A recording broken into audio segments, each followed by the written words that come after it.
Amazon is opening a hair salon in London's Spitalfields district, a place that sounds much more lovely when Oliver Banks or someone with a British accent says it and not me Spitalfields. or Chris trying to have a British accent.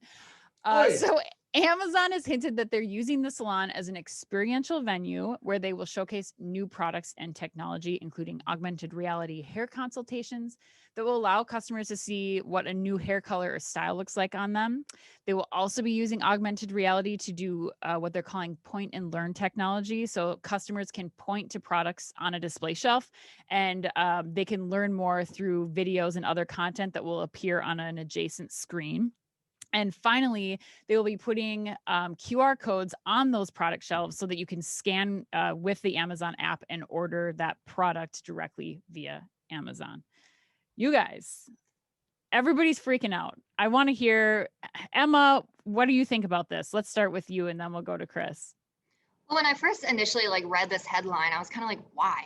But then I thought more about it. And of course, I saw all the people talking on LinkedIn. And I think most people were kind of saying it doesn't matter about a hair salon. It's just Amazon's business model expanding into every category imaginable. But what I'm most excited for is if Amazon ever can make a super high-end kind of fashion store using this kind of technology. So that is something I would fly anywhere to experience, to see if they can really make the department store model work better and just be more exciting. Yeah. Chris, go ahead. What are you thinking? I love this story. Especially in light of late breaking news, right before we went on to record the podcast here today too. There's rumors now that Amazon is going to go do full scale Amazon Go grocery with the Just Walk Out technology. Bloomberg's reporting that today. So I think you got to put that in context.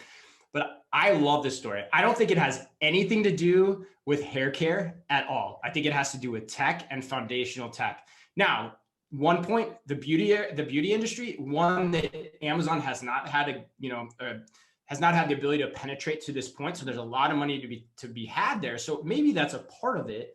But I think this is really about the future of in-store experiences and technology. So let's think back to the Amazon Go. People forget the Amazon Go technology likely started from Amazon's bookstores. Remember that? And when was that? I mean, we were looking at that in Store of the Future, 14, 15, 16. Yeah. It's been a while. Percolated for 10 years, but that's where the vision tech started. And does point and learn, as you said, point and learn technology sound like anything else? It sounds like just walk out technology. There's something here. And what I think that there is that they're starting to experiment with is gesture recognition through a physical space and how that combines with AR to light things up, right? And a great place to try to do that, because it seems like the front end of that is beauty. You're seeing a lot in terms of augmented reality around beauty. That's just a great way to learn that. But that has applicability to, Emma, to your point, to department stores, to every other retail experience. And God knows where point and learn goes 8 to 10 years from now. So I freaking love this. Yeah, what do you think? So I completely agree, you guys. I think for me, it does still have to stay within the beauty category, because I think as you think about for two things. One, I think if I was Sephora or Ulta, I would be concerned about this test, because I think that there is applicability in that area for sure.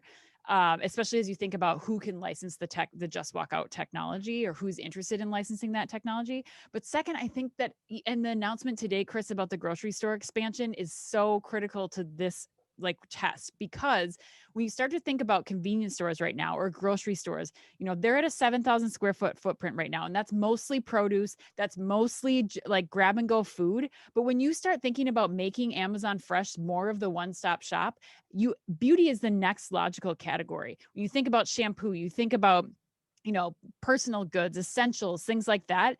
And if I am using Just Walk Out technology, and I am now able to, instead of pulling a bunch of stuff off the shelves, confusing the cameras and putting things back and smelling things, you have to think of the sensory experiences that are happening within the beauty category.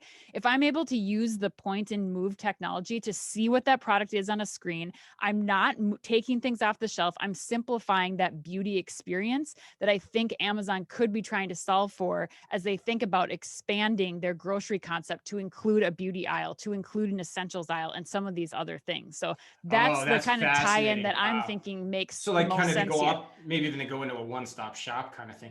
Exactly. Well, that's if you start, yeah, you start to think about even a traditional grocery store has some of these aisles, and we don't see those in Amazon Go concepts yet. But Right. if they're going to compete with the other grocery stores, you're going to need to be able to pick up those drugstore beauty items. Yeah, it's a micro experiment. I see what you're saying there in terms of the square footage. I was confused a second. Now I get it in terms of like you got full scale grocery at 30 to 40,000 square feet. You got convenience stores at, like 1 to 3,000, even smaller if you're hypermarket.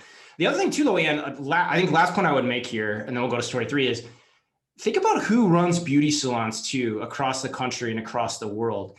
It's a lot of mom and pops, not that different than like Amazon Go. And so if we can get to the points of the technology where it is scalable and easy for mom and pops to use, there's nothing to say they wouldn't eventually go onto these types of platforms too.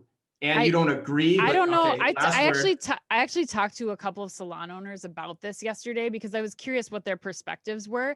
A lot of the technology, trying on hairstyles and stuff, that already exists in the current salon, the higher end luxury salons. I think maybe that makes sense actually for the non-mom and pops to bring in this type of technology before it does the individual or independent salon owners. Yeah, and I'm talking more about the full operations. Like if you could get the whole full operations figured out, there's a lot of cool things. Like you can tie into their own front to sell the products online, that kind of thing too. I think there's some applicability there. And again, it's a long road. And by the way, we're going to try to bring you some more on gesture recognition. Been digging into that after yesterday. When you start combining this with haptics and just how AR and VR are starting to play out in terms of just general life experience, it gets pretty crazy, pretty Black Mirror, pretty quick, and we're not that far away from it.